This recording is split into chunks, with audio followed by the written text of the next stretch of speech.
What is a good conversion rate? I hear that question all the time. And whether that is when you are making an offer for a sale, you're having a conversation on the phone, you're converting people to get on a webinar or to buy from a webinar, getting people to opt in for your freebie. Those are all different conversion rates out there that I hear people questioning and wondering what they're doing. Hey, this is Michelle Sism. I want to welcome you to Entrepreneurs Take Action. And today we're talking about conversion rates. You know me, I love the numbers. So this is one of my favorite conversations. Often I hear people say to me that their stuff isn't working, their numbers aren't converting.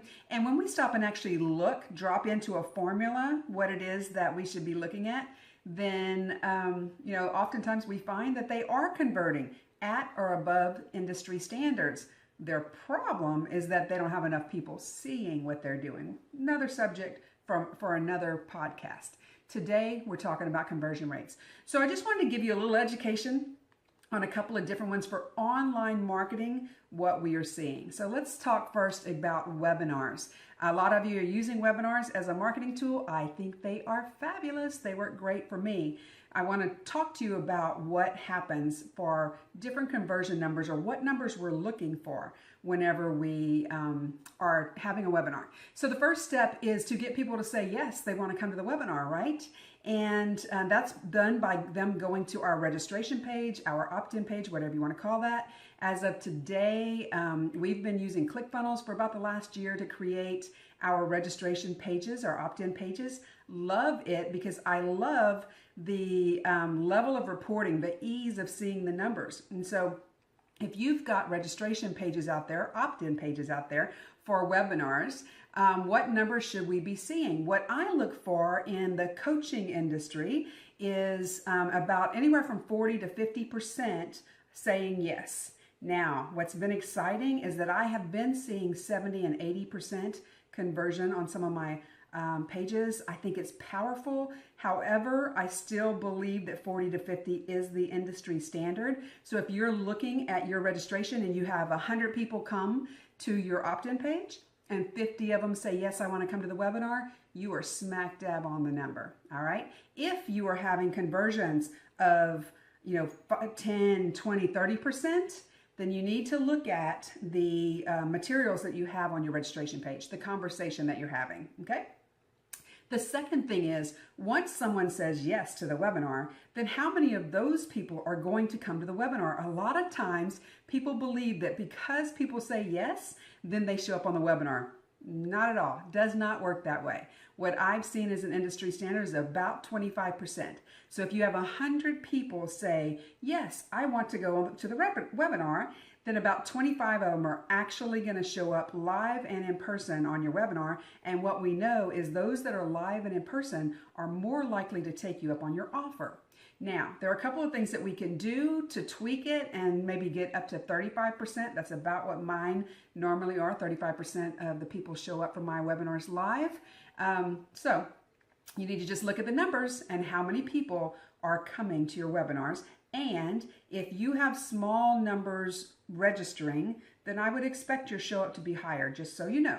So don't text me and say, Michelle, I'm getting 70% show up. That's great. I want that. Anything over 25 is fantastic, but I also want you to be realistic and know that it might be 25. The third step is, once you have these people on your webinar, then how many of those can we expect to buy or to say yes to our offer, whatever that looks like, whether it's a free offer or whatever. If it's a buy offer, let's talk about it from that angle.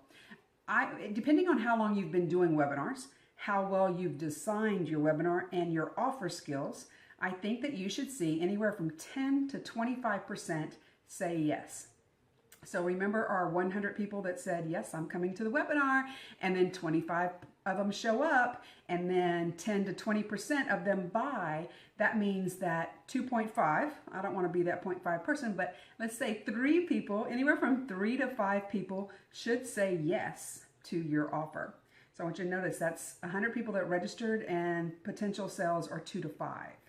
Okay? Don't get upset about it. Just know the numbers. How do you get 10 people to buy? You have 400 people say, yes, I want to come to the webinar, so that 100 people show up. Okay? So There you go. That's conversions on webinars. Let's talk about online sales letter or sales pages conversion. So we are driving traffic to these sales pages, and maybe it's Facebook ads, or we talk about them in a blog post, or whatever that looks like, and you're selling your product, whether this product is $17, $97, or $1,000, is pretty much irrelevant. What we see as an industry average is sales pages convert at 1.5 to 3%. Now, if we add a video, if we do a video sales letter, then we normally see a higher conversion rate, anywhere from 3 to 5, maybe 6%. That means that from every 100 people who actually go to your sales page, you should be able to expect 1 to 3 sales, maybe 5 to 6 if you're using video sales letters. I wanted you to know that, because a lot of times people will put up a sales page and then they call me and say, it doesn't work, Michelle. And it's not that it doesn't work. The first question is, how many people have seen it? You have to be able to track the traffic to those sales pages. So there's a couple of different conversion rates for you to kind of get used to. Can those numbers be different? Yes, if you are in a super sweet market.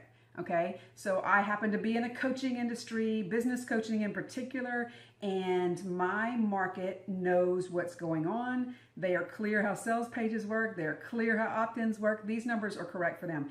If you're in a market, say, you have a client who is specifically working with actors, and so that niche is really hot. So her opt-in rates are higher, her show-up rates are higher, her buy rates are higher. That is awesome. I just wanted today to give you some understanding and some clarity around what your numbers will look like for online sales and for webinars. All right, this is Michelle Sissom saying, be decisive. Talk to you soon. Bye-bye.